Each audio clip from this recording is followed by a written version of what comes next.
गेल्या काही दिवसांपासून शरद पवार स्वतः पुणे किंवा माढ्यातून निवडणूक लढवणार असल्याच्या चर्चांनी राजकीय वर्तुळात जोर धरला होता।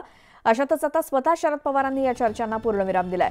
आपण माढ्यामधून निवडणूक लढवणार नसल्याचं शरद पवारांनी स्पष्ट केलं। दरम्यान मी यापुढे कधीच निवडणूक लढवणार नाही असं त्यांनी स्पष्ट केलं। माढ्याची जागा महादेव जानकर यांनी लढावी ही माझी वैयक्तिक मागणी आहे, मात्र सगळ्यांनी ऐकली पाहिजे। ज्योती मेटे यांच्या संदर्भात अजूनही काही निर्णय झालेला नाही। आमच्याकडे आणखी लोक येतील, महायुतीची जागा निश्चित झाल्यानंतर आणखी माणसं येतील असंही शरद पवार म्हणाले।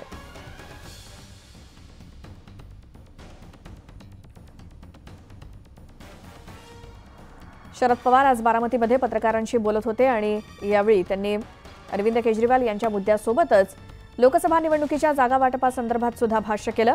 माढा या लोकसभा मतदारसंघासाठी रासपला ही जागा देण्याची माझी इच्छा होती, मात्र ती सर्वांनी मान्य केली पाहिजे असं म्हणतच मी काही यापुढे कोणतीही निवडणूक लढवणार नाही असं शरद पवार यांनी आज स्पष्ट केलं।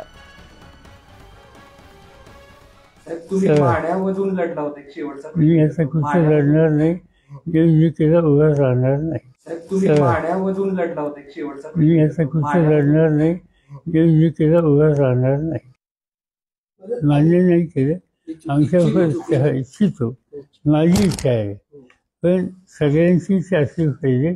पण त्याच्यामध्ये हा निर्णय फक्त माझ्यावरनं होणार नाही, त्याच्यामध्ये माळशिरस तालुका अकलूज येतं, त्याच्यामध्ये सांगोला तालुका येतं, त्याच्यात फलटण येतं, त्याच्यात मान सथाव येतं।